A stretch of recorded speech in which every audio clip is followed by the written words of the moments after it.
Sí, No se mueve. claro.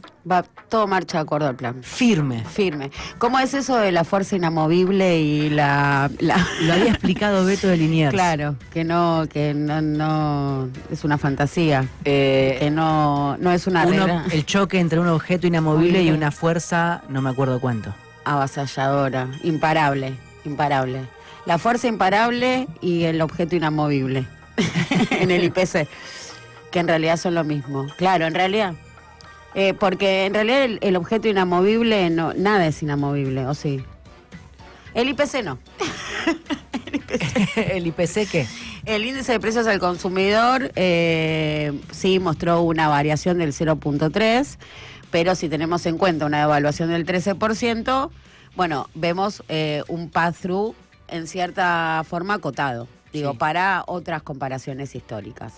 De todas maneras, lo que sale a festejar el gobierno de este indicador es la inflación núcleo, que lo que hace la inflación núcleo, el índice de precios al consumidor, pero sacando todos los factores estacionales. Porque hay que decir que en este indicador traccionó fuerte al alza, con un 4,8%, cultura y recreación. Y eso responde a las vacaciones de invierno. Ok. No es un rubro que tenga mucha incidencia, pero 4,8% es un guarismo muy elevado, con lo cual te tracciona el indicador al alza. Así todo, también hay que ver transporte.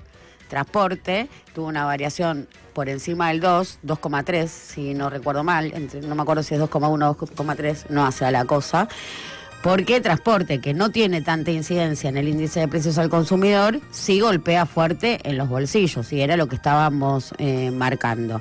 Como lo que son tarifas, digo, las tarifas que no tienen tanta incidencia, y eso es lo que hace que ese 1,9% no se refleje en nuestro poder adquisitivo, por cómo ponderan los distintos rubros. Más allá de esto y que el gobierno no haya salido a celebrar el índice como venía celebrando, que decía el IPC fue tanto, sino que fue a mirar la núcleo para justamente sacarle servicios que una vez más aumentan por encima de los bienes, lo que hay que mirar es la dinámica de alimentos. Digo, lo relevante o lo sustancial del dato del día de ayer que dio a conocer el INDEC es alimentos, porque alimentos venía teniendo una variación desde mayo, que fue el dato más bajo en años, creo, el dato de inflación de mayo, que si no me equivoco fue 1,3 o 1,5, porque después fue 1,6 y después 1,9, sí. En ese orden, los alimentos en mayo habían subido 0,5, en junio 0,6 y en julio subieron 1,9, con lo cual más que triplicó. El ritmo, ¿no? Pues estamos hablando del ritmo de aumento. Se acelera el ritmo de aumento de alimentos, que por supuesto es el rubro de mayor incidencia en lo que es el sector de los asalariados. Para quienes perciben ingresos, o sea, asalariados, los que trabajadores, alimentos es lo que se te lleva la mayor porción de tu sueldo. Y ahí sí vemos cómo se acelera el pass-through a los alimentos. Interesante también qué pasó con textiles, porque tuvo una variación negativa, el famoso deflación, 0,9 negativo, una industria que está sumamente golpeada, digo, la que está más expuesta a la apertura importadora, con, sí, la variación negativa del 0,9%, ¿cuántos trabajadores menos contiene también cuántos trabajadores menos contiene ese número? Porque también los textiles es un rubro de capital intensivo. Pero se ve eso que usted dice de la desaceleración de los precios en textiles, en las ofertas que hay en vidrieras, en cualquier casa de ropa, de indumentaria deportiva, en zapatillas. Como no se vende, han bajado los precios del calzado deportivo, por ejemplo, me ha tocado mirar para mi hijo, a menos de la mitad de lo que valían hace 2 meses. Bueno, ahí la pregunta que cabe hacerse es, ¿cuál es la estructura de costos, ¿no? Que es el gran ausente en los debates sobre la formación de precios en la Argentina. Empresas o ramas o cadenas de valor que no abren sus balances. No se discuten los balances a libro abierto para saber dónde hay que atacar esos precios excesivos que se dan en la economía local, conocidos como el riesgo Cuca. Traducidos, digo, como no te abro los balances, te explico que todo lo que vos no entendés se llama riesgo cuca.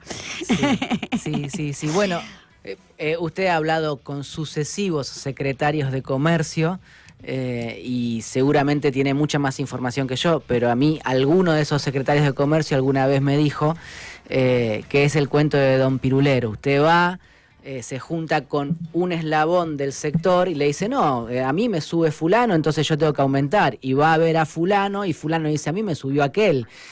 Y nunca termina de encontrar quién es el que se zarpa primero o cómo controlarlo. Que se resuelve fácilmente, abriendo los balances. Pero además con la integración vertical de algunos sectores, no sé, tal vez ya hay que decir todos los sectores, no estoy tan al corriente de eso, pero con la integración vertical de las empresas que intervienen en cada rubro es mucho más difícil, ¿no? Qué interesante, ¿no? Esto de la integración vertical, porque por ejemplo en el sector energético, que se está discutiendo mucho, sobre todo el sector energético, no es el sector energético, sino que es el petrolero, porque energético es un complejo que además tiene muchas deficiencias, pero los petroleros están quejándose como los de la minería por estas limitaciones del compre local. Se está discutiendo mucho esto de cómo le encarece los costos los reglamentos del compre local. Y dan como ejemplo del desarrollo del compre local la cadena de valor que supo construir Techín. Que supo construir toda una cadena de proveedores. Le digo, papi, eso no se llama... Todo suyo. Se llama integración vertical, no se llama cadena de valor. Desarrollé proveedor. Justo a usted la quiso chamullar. Qué tremendos que son.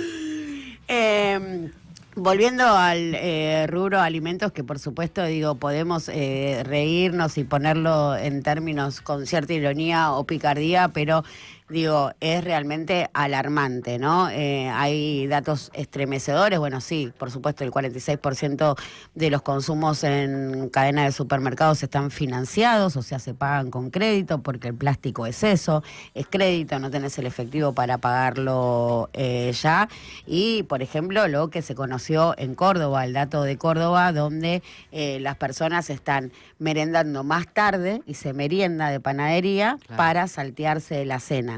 Y estamos hablando de una provincia, digo, no estamos hablando de una provincia. Y ahí para pensar también, ¿no? El rol del Estado, porque qué curioso que esto suceda en Córdoba, en los centros urbanos o en las regiones donde hay mayor PBI per cápita, si uno puede pensarlo a nivel país respecto a Formosa, Chaco, Misiones, digo que son provincias más pobres en términos de recursos, donde la situación está más contenida. Digo, porque cuando uno va a ver el índice de precios al consumidor a nivel regional, es impresionante como los centros urbanos se ubican por encima del promedio. ¿Y cómo juega entonces el factor recesivo, no? Porque se está hablando mucho de que si estuviésemos con niveles de actividad en recuperación y no en plena caída, porque tuvimos un momento de recuperación también en el promedio, con muy pocos sectores que traccionaban, para problematizar, porque no son de mano de obra intensiva, pero sí es cierto que petroquímica, pesca, venían mostrando signos de recuperación e indicaban un nivel de actividad que rebotaba de, por supuesto, el último subsuelo. Eso se revirtió. Digo, pesca está destruida, digo, pasó de ser un sector que te traccionaba el nivel de actividad a números negativos. En ese contexto, bueno, ¿cómo juega el factor recesivo? Porque es también algo que se está planteando, ¿no? Digo, bueno, el pass-through, que es el fenómeno por el cual la variación del precio del dólar tiene un traslado a los precios en góndola, debería ser de una magnitud mayor, o la experiencia argentina muestra que hay un traslado inmediato equivalente al movimiento del tipo de cambio, y en este caso, o por lo pronto en el indicador de junio, se muestra como moderado en algunos rubros, pero cuando vamos a ver alimentos, enciende todas las alarmas respecto a lo que pueda suceder en agosto. Y esto me parece que ya se está percibiendo en los bolsillos de las personas. Digo, y estamos hablando de la comida, no es joda. Digo, se triplicó el ritmo de aumento en el Morphy. Entonces también poner en duda, digo, cuánto el componente recesivo está conteniendo los precios y cuánto de ese pass-through va a ser efectivamente morigerado por el ancla recesiva. Son preguntas que se abren al ver el índice de precios al consumidor, que como siempre decimos es un promedio a nivel país, con muchos cuestionamientos sobre su ponderación. Digo, no significa que los aumentos que nosotros estemos perdiendo el 2% del poder adquisitivo del salario, no se traduce así linealmente, pero en esos reflejos sí interesante ver cómo son las dinámicas, ¿no? Y ver esto, digo, cómo en vacaciones de invierno tenés un 4,8% en lo que es recreación y cultura, o sea, no vayamos al teatro más en vacaciones de invierno. Los factores estacionales, que cuando lo quita el gobierno festeja una inflación núcleo del 1,5%, y el gran vacío y la nada de explicación respecto a cómo se triplica el ritmo de aumento de los alimentos, que una vez más me parece el dato más destacable y que sin embargo no está como título o ocupando la discusión alrededor del dato de inflación de junio. A esta altura es indiscutible entonces que la recesión es una apuesta del gobierno. Hay una apuesta fuerte del gobierno a la recesión y eso nos va a linkear directamente después a lo que sobreviene a la licitación. El apretón monetario y esta discusión o esta tensión con los bancos tiene que ver fundamentalmente con eso. Ya con el solo hecho de convalidar tasas del 70%, estás poniéndole más que un ancla, le estás poniendo un yunque al nivel de actividad, además de comprometer la meta fiscal, ¿no? Pero son otras cuestiones. Sí, por supuesto, hay una apuesta a la recesión. Lo dijo a viva voz Javier Milei, cuando dice voy a secar la plaza, la voy a secar a la plaza, y también cuando dice con qué peso se van a pagar los aumentos. Digo, vos no vas a poder aumentar porque no te va a comprar nadie. Esto también es algo que dice a viva voz Javier Milei. Y en ese sentido no me parece menor ni accesorio la participación que tuvo ayer Toto Caputo en un evento sobre real estate, desarrollo inmobiliario, en el Hilton, donde realmente se lo vio muy enojado. Tan enojado estaba, que se le agarró con, por supuesto, la oposición, por el paquete de leyes que aprobaron la semana pasada. Que le arruina el paquete de leyes que le arruina el equilibrio fiscal. Sí. Con los intendentes y los gobernadores porque no ajustan ni los ingresos brutos y con el auditorio.